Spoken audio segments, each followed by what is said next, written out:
peut skier à la campagne comme en ville et en été comme en hiver. Aujourd'hui, je retrouve Antoine qui va nous présenter Squill, les premiers skis électriques au monde.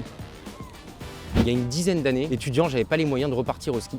Et du coup, je trouvais ça hyper dommage de ne pas pouvoir profiter de ces sensations qui me manquaient énormément. Et donc, j'ai essayé de trouver un moyen de les ramener directement. Moi, il faut savoir que j'habite en Normandie et en Normandie, on n'a pas de montagne. Donc, le principe, ça a été de pouvoir skier un peu partout et tout le temps. Et du coup, c'est que du kiff.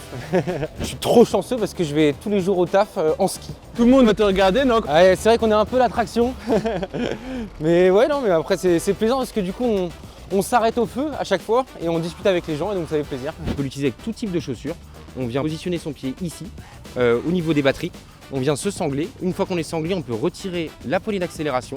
Et grâce à cette poignée, on va pouvoir venir accélérer, freiner ou activer les phares pour la visibilité. C'est vraiment cool, hein? Pour pouvoir tourner, on va tout simplement pencher son poids de corps de droite à gauche pour venir activer ce système de direction. Le côté cool quand tu arrives à destination, c'est que tu peux direct les déchausser direct comme ça. Et l'avantage en fait, c'est que tu peux les garder facilement à côté de toi, tu vois. Quand on arrive au bar, etc., nous on se les pose comme ça et hop, on est tranquille et on peut se prendre un petit café au calme. Vous pouvez vous déplacer totalement de manière normale sur la route? Ouais, c'est totalement homologué. Alors dans les grandes villes, quand il y a des pistes cyclables, on se déplace sur les pistes cyclables.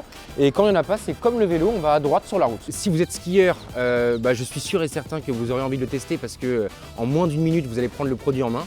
Et si vous n'êtes pas skieur, je vous mettrai au défi de l'essayer parce que c'est beaucoup plus simple que le ski. Pour une personne qui n'a jamais skié, il faut environ 20 minutes pour se sentir à l'aise sur le produit. Bon, et toi, t'attends quoi pour skier partout et tout le temps?